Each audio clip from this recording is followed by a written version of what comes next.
Olá, olá, olá! Aqui no Lendas para Sempre, sempre temos o prazer de receber pessoas que construíram suas histórias com muita alegria, muita dor, muita determinação. E sempre confiaram e muito no dia de amanhã. E hoje vamos receber um super campeão. Vocês vão adorar conhecer mais um pouco desta lenda que está para chegar. Já está aqui do meu lado. Nesse momento eu vou fazer assim, roda a vinheta!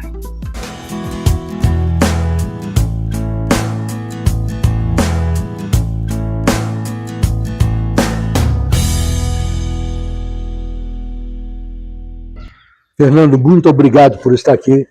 Um prazer imenso recebê-lo no Lendas para Sempre, porque você é uma lenda viva e que é o mais importante, porque essa história de obituário não funciona. Deixa para frente. Deixa para frente. Antigamente até os jornais tinham, hoje já nem tem mais quase jornal. Você já foi várias vezes entrevistado, já assistia várias das entrevistas, e sempre com muito humor, muito bacana. E eu queria conversar de alguns tópicos, muito mais da vida do que a sua carreira, porque a sua carreira é altamente vencedora, mas tem algumas coisas na particularidade da vida que eu queria que você contasse como é que foi que aconteceu e a reação. Perfeito. Você conta que o seu pai, em função de uma raquete quebrada, que você batia a bola com a sua irmã, qual foi a atitude dele e o que aconteceu com essa raquete? Meu pai era um cara extremamente doce, mas muito duro. Ele usava muito a expressão da meritocracia. Sim. Né? Bem colocado, né? Ele brincava com a gente que falava assim: se você for um bom filho, se você fizer as coisas certas, você vai ter tudo. Se você for mal, você não vai ter nada, não vou te dar nada. E eu convivia muito com essa realidade. Eu era um menino muito explosivo quando era moleque. Eu era muito tímido, por incrível que pareça. Eu olho para o meu filho hoje, de 15 anos, o Gael, e às vezes a Carol fala: pô, mas ele é muito tímido. Eu me vejo no meu filho, na timidez, no botar o cabelo para frente, né? Eu também tinha o cabelo meio, e me esconder no cabelo. E a quadra era o lugar onde eu me transformava. Né? Virava um leão, brigava. A nossa história é muito dura, né? De ter vindo da Argentina para o Brasil, muitas pessoas apontando o dedo, aquela rivalidade boba. Então, eu era um cara que... E a quadra só que eu não gostava de perder. E eu tinha uma irmã, 4 anos mais velha que eu, que jogava também, que jogava melhor que eu, e eu não aceitava perder para ela. Não aceitava de jeito nenhum, mas eu não tinha como ganhar dela, né? Porque você está falando de um garoto de 8, 9 anos de idade, 10 anos de idade, com uma menina de 14, 15. Sim. Existe uma diferença de força, de tamanho, de experiência, mas você acha que eu ia aceitar isso? E aí, dessas brincadeiras que a gente fazia, jogando no paredão, vou lá e dar uma raquetada quero dar uma raquetada na lona, no lugar onde podia dar, e eu acertei o cano. E a raquete, na época de metal, ela ficou... Empenou. E eu cheguei, e meu pai, isso é muito legal, né? Meu pai não era um cara que me dava bronca, não era um cara que me botava de castigo, não era um cara que tirava as coisas, mas me fazia sentir. Então ele me fez jogar com a raquete. E o mais maluco, que 4, 5 dias depois eu tinha que jogar um dos jogos mais importantes, teoricamente, contra um dos maiores rivais que eu tinha na época, um campeonato. E ele me fez jogar com a raquete que não dava para jogar. E ele me fez pagar isso. Ter a vergonha de entrar numa quadra com a raquete assim. Só que o que eu acho hoje mais velho, seria muito fácil ele mandar para minha mãe, me levar e desaparecer. Não, ele foi lá e arcou com a... E sentou para assistir o jogo. Assisti, e com o pai do adversário, que eu sempre jogava, tipo, olhando, mas ele não vai conseguir jogar. Ele falou: eu sei, mas ele vai perder. Eu sei. Problema dele. E eu perdi. E aprendi. Então foi muito legal. O ensinamento, meu pai vivia de analogias. Sim. E e ele ensinava via analogias, ensinava por exemplos. Então isso é muito legal. E você faz assim também com o seu casal de filhos? Exatamente. Exatamente. É o conceito aprendido de vida, né? Que a gente replica quando ele é positivo. Total. Meu pai era muito presente, e isso é o que eu tento fazer. E você comenta sempre que você vive num processo, porque você está sempre se recriando, ok? E uma das coisas que deve ter te chocado e te ensinado foi um momento também de palhaçada, quando você ganha o segundo lugar no Banana Bowl, ou Orange? Não, no Banana. É porque o Orange você é campeão. Sim. Tá 2 anos depois. Sim. E que você e o seu adversário trocaram as taças. Sim. Um deu pro outro. Sim. Que brincadeira.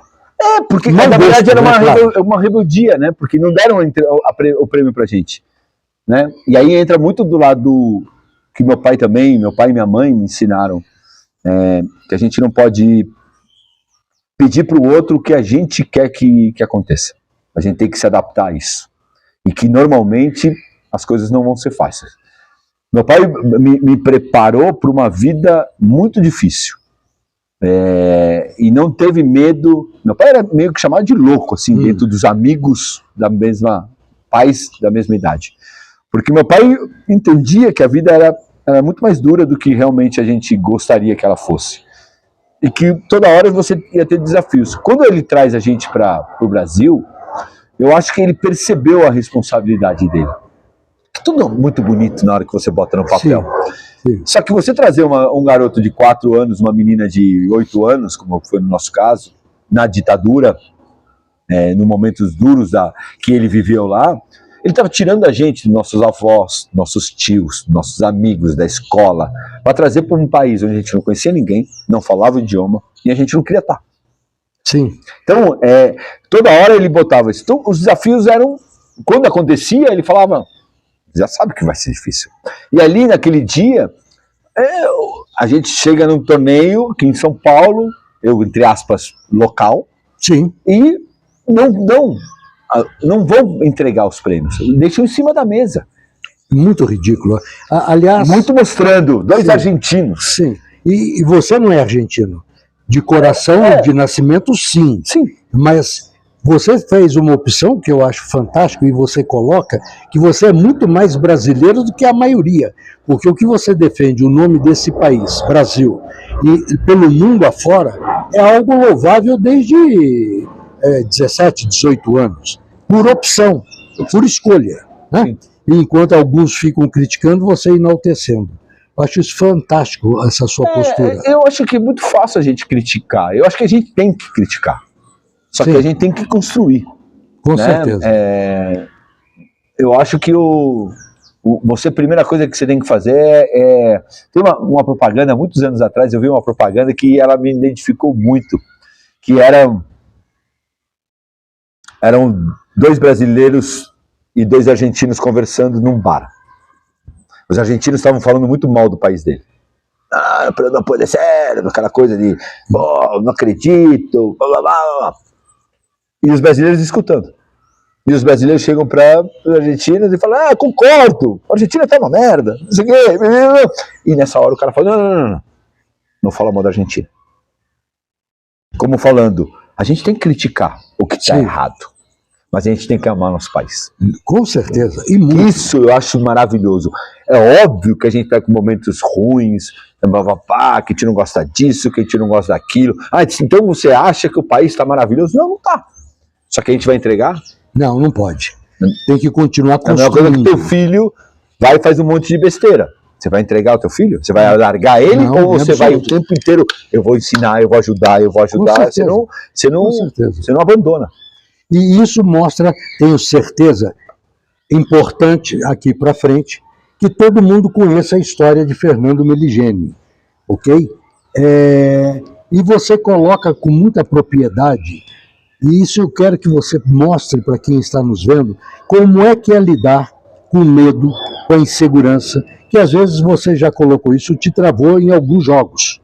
Sim. Mas isso é natural do ser humano. Às vezes está numa situação que o medo domina.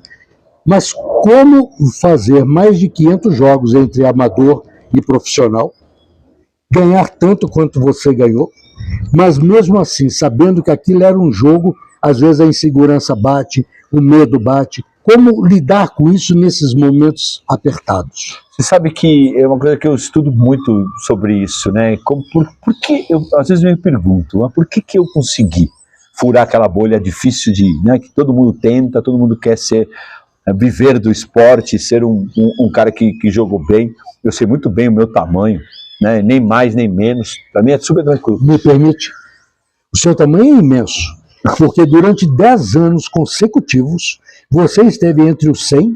Sim. E apenas 4 ou 5 conseguiram manter durante 10 anos entre os 100 melhores. No mundo são quantos jogadores de tênis? Milhares. Milhares. Então o seu tamanho é gigantesco, muito grande. Sim. Que faz sombra para a grande maioria. Sim, então na hora que eu paro para pensar nisso, uma coisa que me chama a atenção e que eu percebo que faz muita diferença é a simples atitude de se perdoar. E aqui não estou falando de misticamente, não. A gente vive no acerto e no erro. Sim. Dentro de uma quadra de tênis você vive errando. E a gente precisa estar o tempo inteiro focado no que você precisa fazer. O tempo inteiro. O tempo inteiro. Se está fazendo uma conta, se você está fazendo qualquer coisa na vida, você tem que estar o tempo inteiro pensando no que você tem que fazer. Só que o tempo inteiro você erra. Você comete pequenos erros, grandes erros, erros inaceitáveis. Só que você precisa continuar. Sim. Quando você começou falando no começo, você falou de processo. Você é uma pessoa muito do processo. E é realmente, toda a vida, você entrevistar uma pessoa, você fazer uma faculdade, você ser um empresário, é um processo. Que ele vai ter momentos muito bons, muito ruins, de querer desistir, de se achar o tal, de se achar mais ou menos, de tudo. Só que no meio disso tudo, você precisa se perdoar e você precisa entender que você vai errar. Isso dentro de uma partida, senão você não vira o jogo. E você já fez várias viradas. Porque a primeira reação do tenista, você joga, você erra e você se pune. É a primeira coisa que a tua cabeça fala. Então eu estou jogando com você, eu errei uma bola fácil, e a primeira reação é, você é um babaca, você é um lixo, você... Essa é a primeira reação de qualquer um, do número 1 do mundo ao 1 milhão do mundo. Todo mundo. A capacidade de reagir que é diferente. Capacidade de entender, pode se xingar, sim, pode se jogar para baixo, mas você precisa se jogar para cima de volta, sim, se perdoar. E aí onde conversando, você conversa com o Guga, você conversa com Nadal, aí você entende o quanto eles se permitem errar, quanto eles se permitem entender que faz parte do processo. E aí é onde você começa, porque eu sempre conto uma história que é muito do esporte e que ela é maravilhosa. O time feminino de vôlei na Olimpíada lá atrás, que fez 14-11 da Fernanda Venturini, todas as meninas contra a Rússia, teve 14 anos para ganhar a medalha de ouro. Elas perderam um monte de match point. Quando elas voltam para o Brasil, todas elas são taxadas como amarelonas. Ficaram 4 anos tomando porrada. O que aconteceu nos próximos 8 anos? Esse mesmo time, basicamente, 80% do mesmo time, ganharam 2 medalhas de ouro. Pois é, porque é processo. Porque é processo. Elas tinham que perder ali. Porque elas não tinham experiência, porque elas erraram nas escolhas.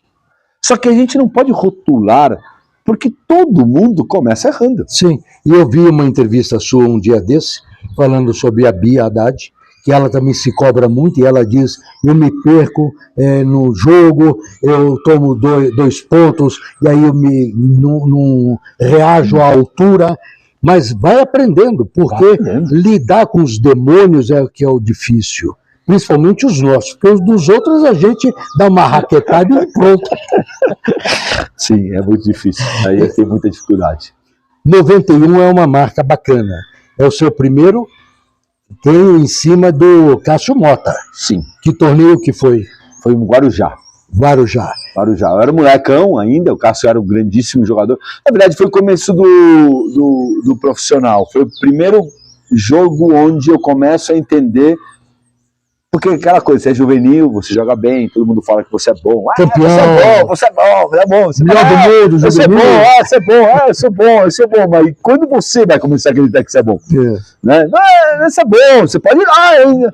E aí, quando você ganha de um ícone, né? Um dos maiores tenistas do Brasil, da história, no Brasil, na quadra central, você vê que o cara sai desnorteado, sai bravo. Você fala, opa, peraí. Acho que as pessoas estão falando a verdade. Eu acho que eu jogo bem esse negócio. Então foi um grande momento dentro da minha carreira, jogando na frente do meu pai. Mas olha como é legal, né? Quando eu saio desse jogo, poucas vezes eu falei disso. Eu saio desse jogo, saí do tamanho, eu tinha 3,15 m. Aí meu pai olha, ficou me olhando. Aí eu, pai, ganhei do Cássio Mota. Assim, e ele olha pra mim e fala assim, você sabe que amanhã você tem um outro jogo, né? Nem eu vou destruir. Jogo com o uruguaio, Diego Pérez. Pior do que o Cássio Mota. Então, pô, se eu ganhei 2 sets do Cássio... Aí ele falou, olhou pra minha cara e falou assim, amanhã você vai ser destruído. Como assim? Eu falei assim, sabe o pior? Você não vai perder dele. Você vai perder de você. E foi embora. Fiquei com aquilo na cabeça. Falei, desgraçado, tem um pai que torce contra. E na hora que eu tô festejando... Eu tô aqui achando que eu sou um champanhe. Que foi outro dia. Mas perdi assim em 45 minutos. 6-2, 6-1. Eu não consegui jogar. Aí quando acaba o jogo, eu fui reclamar, obviamente, com o pai. Que filho, teu filho reclama com você? Óbvio. Né? Não tanto quanto deveria, mas reclama. E aí eu falei, pô pai, mas por que você fala um negócio desse antes do jogo? Eu falei, para você entender que o jogo se ganha na quadra. Não importa se o cara é maior ou menor, se é melhor ou pior. Você tem que ir lá e fazer seu trabalho. Você perdeu o jogo no dia anterior, você não perdeu nem o jogo no dia. Você tinha perdido ontem. E aconteceu o que eu te falei. Eu ainda te avisei. E você mesmo assim não conseguiu reverter a tua cabeça. Mas durante o jogo você ficava lembrando dele? É óbvio. E cada vez que você lembrava... Eu odiava ele. Cheguei até a achar que ele era o culpado, obviamente. Mas foi um grande aprendizado. Mas foi um grande aprendizado. De você falar, olha como a gente é muito além do jogo. Né? Tanto assim que 2 anos depois, se eu não me engano, na França, no Roland Garros, você vira gênio, meligênio. Petit gênio. Então, são ciclos, né? A cada jogo, a cada ano, a cada torneio, eu acho ciclo que começa e termina. Sempre que me perguntam qual foi a tua maior virtude dentro da tua carreira, e as pessoas esperam da minha resposta não, porque minha direita, porque minha esquerda, não sei quanto. Eu acho que minha grande virtude foi aprender rápido. Não errar. Por exemplo, para 93, eu contei isso na semana passada, eu não queria jogar Roland Garros esse campeonato. E eu te liguei para o meu treinador falando que eu não queria jogar. Eu queria jogar outro campeonato no lugar. E eu tomei uma bronca. Só que a decisão era minha. E eu, na hora, tirei o protagonismo que o jogador tem e falei, o que você acha? Que é aquela coisa de perguntar pro pai, o que você acha? Como você me deu uma resposta convincente, eu falei, vou na tua. E eu fui na dele. E eu fiz 8ª de final. E eu era para jogar um campeonato menor. Então, eu acho que essa nova geração, diferente da nossa, da tua mais ainda, a gente acha que a gente sabe tudo. Sim. E a gente não percebe a essência do debate. A gente perdeu o poder do debate para depois decidir. Meus pais sempre falaram, você é um cara que escuta todo mundo, mas faz o que acha que tem que fazer. E eles sempre tiveram muita liberdade de falar. Por exemplo, eu tive um treinador 7 anos. Ele falava assim, você tem que mandar embora esse treinador. Eu falei, mas por quê? Eu não falava, cala a boca, pai. Não, mas por quê? Por causa disso, por causa disso, por causa disso, por causa disso, por isso. Eu falava, tá bom, mas não vou mandar. Eu percebo que a influência do seu pai era muito grande na sua relação, né? E de amor, de podendo corrigir, como lá na hora da raquete quebrada, como também no apoio constante, orientação global, direcional. 96, se eu não me engano, você vai à Olimpíada de Montreal. Não, Olimpíada de Atlanta. E paga para ir jogar?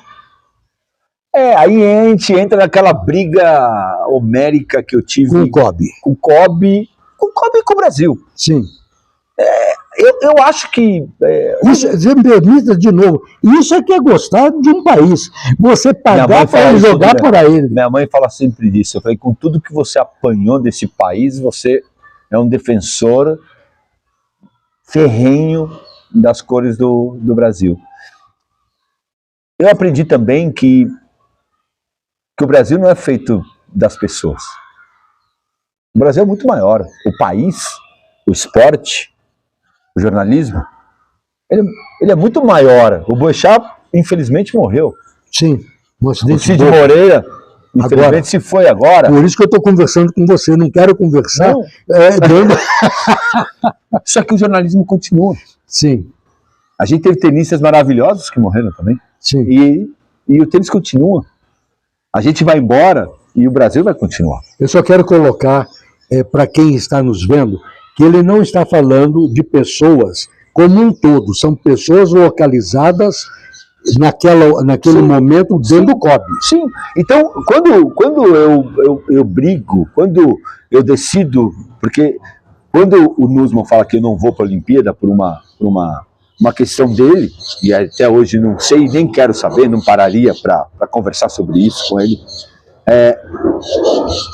naquele momento eu poderia ter falado, beleza, abraço, não represento mais o país, volto para a Argentina. Sim. Só que eu consegui ver que era ele. Implicância. Era implicância, era alguma coisa, era o que você queira chamar, da palavra que você... Então eu sempre quis, era um sonho meu, era uma vontade minha, tanto que minha mãe olhava para mim como cara de maluca, falando, como que você pode querer virar um brasileiro, sendo que a família é tão argentina, tão patriota. Mas não me arrependo nenhum centímetro. E assim mesmo, chega no 4º lugar numa partida empolgante. Sim. Né? Com o indiano. Isso, com o Leandro Paes. Leandro Paes. Né? Eu fiz minha liçãozinha de casa para ir perguntando. Eu estou impressionado, eu diria. Não, é obrigação. Mas nós temos um ano, eu tive o meu ano fantástico. Mas a entrevista é contigo. Nós chegamos em 97, foi um ano muito bom, 98, 99. Mas não começa de forma brilhante. Não. Né? Você, inclusive, na cara do seu aniversário, 3 ou 4 dias antes do seu aniversário, em Portugal, conta o que aconteceu. Jogou fora 17 mil dólares. São fatalidades que servem como processo. Servem como... Aí você tem as decisões. Eu acho que todas essas dificuldades mostram se você vai ficar ou não vai ficar forte no que você tem que fazer. Eu acertei um torcedor, uma bolada, com vários jogadores já fizeram, infelizmente, um momento de raiva, um momento de descuido, seja o que for, e eu acertei um torcedor. Eu fui mandado embora da quadra por, dentro da regra, dentro da regra, você acertar um torcedor, uma bolada, você tem que ser mandado embora.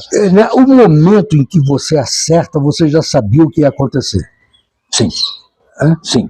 A sua reação interna foi como se tivesse tomado um murro, um nocaute, que apagou, deu aquele branco assim. O que aconteceu? Total. É de arrependimento. Sim. Né? Porque não é uma coisa que você faz porque você é negligente, você não está nem aí. E outra coisa que acontece rapidamente, você não parou para pensar, você não... É um raio, né? É um raio. E isso todo mundo pode errar, e todo mundo tem o direito de errar. Tem que tomar cuidado para não ser um erro muito, muito grande. Mas, acho que o mais importante Porque todos os erros, eles têm um significado. Sim. Por que está acontecendo isso? Como lidar com ele que é o importante. Como superar E aquilo. por que ele acontece? Sim. E para mim ficou claro, eu estava muito nervoso, eu estava muito ansioso, eu me cobrava demais, eu queria ser melhor do que eu estava sendo no momento. E esse é o grande desafio da gente, né? Você quer andar 4 passos na frente do que você está andando hoje. Então, aquilo me balançou, aquilo foi horrível, para minha imagem foi ruim, mas rapidamente... Mas aquilo foi um momento, mesmo porque um pouquinho depois você tem uma vitória esmagadora em Milão. Em Roma. Como o Sampras. Eu estou trocando os nomes das cidades. Eu ganhei o Sampras do maior tenista da história. Um cara que quando eu comecei a jogar, ele era número 1 do mundo. Quando eu parei de jogar, ele era número 1 do mundo. Joguei por quase 20 anos, 15 anos, e o cara continuava sendo. Na verdade, ele era o maior de todos os tempos naquela época. Sim. E aí, neste ano de 99, ganha dele, vou enumerar, o Rafter, terceiro, o Félix, 14º, o Corretio, sexto, ou seja, passeou por toda a grade dos melhores. Eu tinha essa característica, né, que eu aceitava o meu tamanho, até hoje, quando você me vê falar, eu aceito o tamanho que os outros são melhores, só que não me dá oportunidade. O ser melhor é uma questão de totalidade. Sim. O ganhar ou perder é uma questão de oportunidade. Sim. E tem gente que leva a totalidade para tudo que faz. Desse aqui eu não ganho, porque esse cara é melhor que eu. Não, peraí. A carreira dele é melhor que a minha. Mas eu posso, se ele bobear, eu ganho dele. E ganhou. E ganho. Eu vou pedir um instante lúdico na nossa entrevista. Nós vamos voltar a conversar. Mas eu quero te entregar em homenagem, porque está fazendo agora em outubro, que você foi o 25º. Então eu trouxe para você um bolo para comemorar os seus 25 anos. Olha, que delícia! Será muito bem comigo. Parabéns. Obrigado. 25 anos que você foi o seu melhor ponto, 25 na carreira. Fez uma campanha de 99 excepcional e que não pode passar em branco. Muito obrigado. Eu guardo aqui para você. Muito obrigado. Você vê que o filho de vez em quando solta alguma coisa. Pelo menos carregar o bolo, né? Meus parabéns. Obrigado. Meus parabéns. É uma marca, né? Uma marca. 25 anos para rápido, né? Passa rápido demais. Aliás, eu nem vi passar o tanto que eu já passei. Fantástico. Esse ano é emblemático, não é? Esse ano, o ano... Eu acho que você tem várias marcas, né? Sim. Eu gosto dos rótulos, eu gosto das marcas, mas me faz pensar tudo que eu passei. Eu gosto muito de lembrar, eu brinco muito, né? Às vezes as pessoas falam, pô, mas você fala muito da tua carreira, dos teus feitos e fracassos e não sei quanto. Eu falei, se eu não falar, quem vai falar? Com certeza. Então, eu não tenho problema. Os espaços são meus, as mídias são minhas. Quem quiser me seguir, me segue. Quem não quiser me seguir, não me segue. Sim. Então, é uma coisa que eu gosto de relembrar. Eu acho que, como eu vivo da experiência do outro, sim, e eu sempre vivi como meu pai. Meu pai, a gente fala muito do meu pai. Meu pai é um cara que fez até a 5ª série da escola. Fotógrafo, autodidata, e que ele sempre me falou. Era engraçado, porque eu chegava em casa para falar de, sei lá, pai, eu fui pro Egito. Tá, as pirâmides, Kéfero, Miquerinos. Aí a primeira pergunta é, pai, você já foi? Ele falou, não, mas eu não preciso ir. Sim. Ele conhecia tudo pelos livros. E você cita que ele te ensinou que são os detalhes que definem. Porque sendo fotógrafo, você coloca detalhe, né? Isso deve ter te ajudado e muito, porque tanto na vida, muito mais na vida do que só no esporte, né, os detalhes é que determinam os caminhos, né? Sempre que eu Roberto já falava isso na música, né? Vivem nos detalhes. Essa frase para mim fica... Fantástico. E no detalhe, você em 2003 ganha também de um ex-primeiro. do Marcelo Rios. Marcelo Rios. E ganha em que torneio? Fantástico. Pan-Americano. Pan-Americano. Pan-Americano. Que para mim era um sonho, né? Como eu fui 4º lugar na Olimpíada, é engraçado porque a gente é muito exigente, ao mesmo tempo que muito feliz por tudo que eu fiz. Eu também sou um cara exigente de querer sempre mais. E 2 vezes eu cheguei muito perto da glória maior, que é o título, de uma coisa muito grande. Olimpíada, que eu fui 4º lugar, eu perdi na semifinal depois do 3º e 4º, e ganhar uma medalha, e a semifinal de Roland Garros, que eu perco na semifinal do Medvedev e no detalhe. Então, a sensação, ela é muito dúbia, que ao mesmo tempo que você se enaltece, se parabeniza, você fala, pô, mas eu não ganhei. E o Pan-Americano, para mim, era uma oportunidade do país que abriu a porta para mim, mesmo com trancos e barrancos e algumas trancas, eu poder devolver no que o país pede? Medalha. O que é importante naquele momento? É a medalha de ouro. Então era uma forma de devolução. Então, conseguir ganhar a medalha no último jogo da minha carreira, contra um cara tão espetacular, podendo mostrar quem eu era para as pessoas que não me conheciam, porque no Pan-Americano, que a gente viu a Olimpíada esse ano, tem um monte de gente que não sabe. Quem é esse cara aí? Não conhece, ele não segue tênis. Sim. Pô, mas esse cara, pô, argentino, você poder se apresentar ganhando uma medalha de ouro, muito legal. É muito bacana, né? Foi o seu último torneio? Último jogo profissional. E quando você vai fazer em Portugal, aliás, Portugal te marca sempre, né? Sim. Da bolada, e agora perde as raquetes, perde a mala, num torneio que você vai em Portugal, no primeiro torneio do Tour dos Campeões, né? Sim. Sim. Achou a raquete, achou a roupa, como é que você jogou? A roupa eu pedi emprestada. Eu deveria ir mais em Portugal. A roupa eu pedi emprestada, a raquete chegou uns dias depois. Jogou na mão? Não, pega, treina com a outra. Isso a gente está acostumado, né? A coisa da perder, tanto que hoje em dia a gente briga o tempo inteiro para ficar. Mas Portugal sempre foi um país que abriu muito as portas. Tirando esses 2 episódios, muitos dos grandes campeonatos menores que eu joguei foi em Portugal. Sempre tenho muitas lembranças legais de Portugal. Mas esses 2 episódios são bem interessantes de Portugal. Eu não tinha parado para pensar nisso. Eu tenho que começar a repensar Portugal. E eu falei que você jogou com a mão, né, sem raquete. Mas você já jogou bola também na mão num jogo.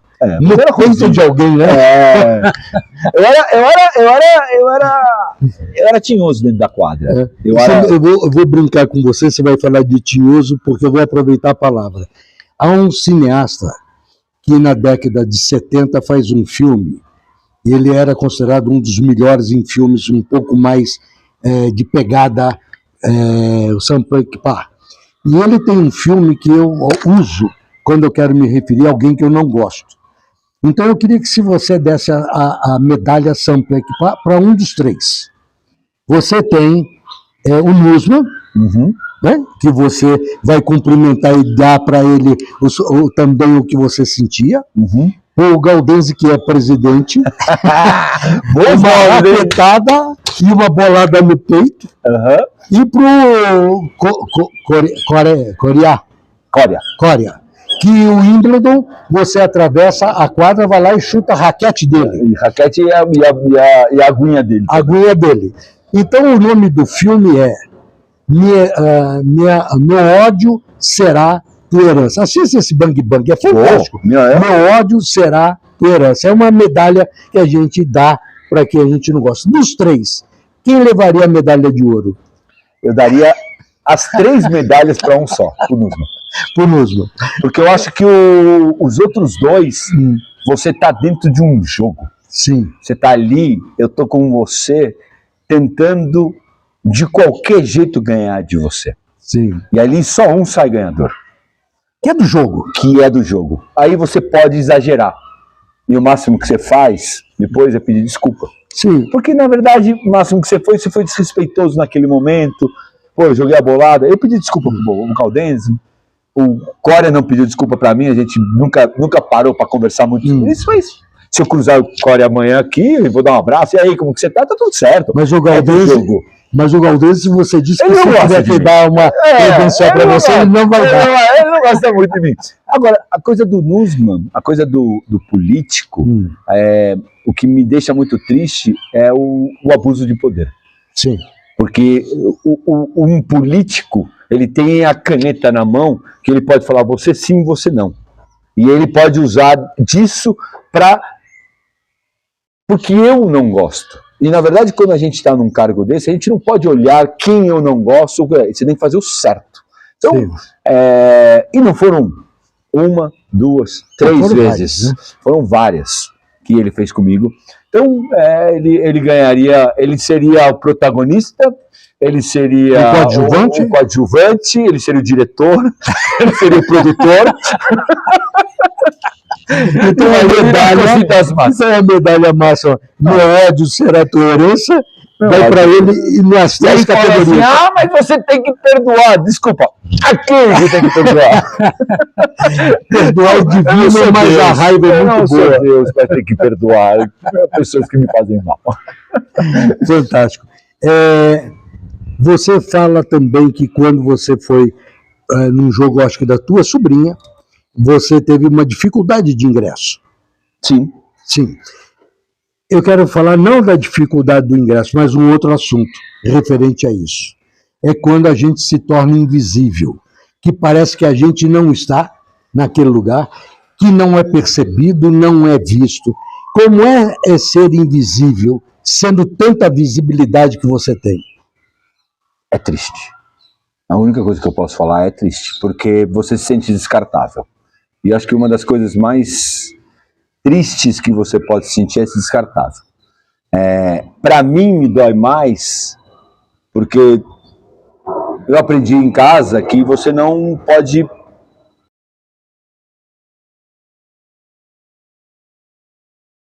Quer dar, você dá. Não, tá dado. Tá dado. Não tem que estar cobrando, nem falando... mas todos nós queremos retribuição. Claro. Seríamos hipócritas aqui, falar que não. Claro. Né? Então, quando você se torna invisível, quando as pessoas durante muito tempo precisaram de você e hoje não olham para você, é um momento que dói muito. Eu acredito. Mas, para mim, o que me serve é que cada vez que isso acontece, eu percebo que eu tenho que reverter e fazer mais pelas pessoas. Isso é fantástico, o Meligeni, pelo seguinte, é uma sensação de descarte. Quando às vezes a gente está num local e se sente assim, a minha vontade, que eu já senti, me sentindo invisível, é pegar uma bandeja, jogar no meio do salão e ficar olhando para todo mundo extasiado, perplexo. O que aconteceu? Falar bom dia, boa tarde, eu estou aqui. Né? Cheguei. Mas eu acho que você tem de duas umas. Ou você tem o ficar ainda mais duro. Tem uma história que eu aprendi muito, que isso me serve hoje, mas que no comecinho tinha um grande jogador de tênis no Brasil, aí eu preservo sempre o nome, porque não é na maldade, ele não fazia... Só que dentro da concorrência que ele queria, e não queria me deixar subir, porque valia a pena para ele, ele fez todas as possíveis, não maldades, mas se eu perguntava para ele se eu tinha que ir para a direita ou para a esquerda, ele mandava para o lado errado. Se eu falava que eu tinha que fazer isso ou aquilo, ele sempre mandava para o lado errado. Durante muitos anos. E eu fui muitas vezes para o lado errado que ele me falou, porque ele era o topo da pirâmide. E quando eu tive a mesma oportunidade e começaram a me perguntar, a primeira coisa que me veio à cabeça foi a fisionomia dele. E eu falei, ou a gente vai fazer exatamente igual e manter o erro, é que nem, coisa muito triste, o pai que bateu no filho pra caramba quando era criança, não sei quanto. Você gostou como filho? Não, não gostou. Você achou certo como filho? Não, não achei certo. Vai continuar batendo no teu filho? Nunca. Tem que parar, né? Tem que romper. Pô, naquela época era normal, tá tudo certo. Só que em algum momento você tem que, parar aquilo. E quem para? Mesmo no sofrimento, mesmo na tristeza, mesmo na raiva, você precisa parar. E foi o dia que eu percebi que a molecada começava a pedir conselho para mim e ajuda para mim, eu olhava e lembrava dele. Falei, não vou fazer que nem ele. Eu vou. Mas e se eles se passarem? Eu treino mais. E aí, para mim, vale, esse ensinamento vale de você perceber que você pode fazer diferença se você cortar o problema na hora que você percebe. Fernando, nós estamos caminhando para o final. Você, com seus 19, 20 anos, foi dito numa avaliação física que você tinha muito mais preparo até do que os maratonistas. E você correu uma maratona que é uma vida inteira. Você teve fôlego para se tornar N vezes campeão, deu exemplo, é procurado pelos mais novos e não fecha a porta. Você é uma lenda para sempre. E é um orgulho imenso. Obrigado. Eu sou seu fã. Eu tenho conversado com algumas pessoas que me deixam extasiado e eu saio daqui muito feliz, principalmente por ver você com a sua relação que você estou com seus filhos, com seu pai, com a sua esposa. Eu só posso lhe dizer, meu muito obrigado. E se você quiser levar o bolo para comer em casa, está liberado. Eu que te agradeço. Meu muito obrigado. Obrigado. Foi bom estar aqui contigo. Muito obrigado. Obrigado pelo carinho, parabéns pela entrevista. Deveria ter começado antes, hein? Ia dar um pau em todos esses jornalistas aí. Muito obrigado. Espero que tenha gostado mesmo. Muito obrigadão. Eu que agradeço. Foi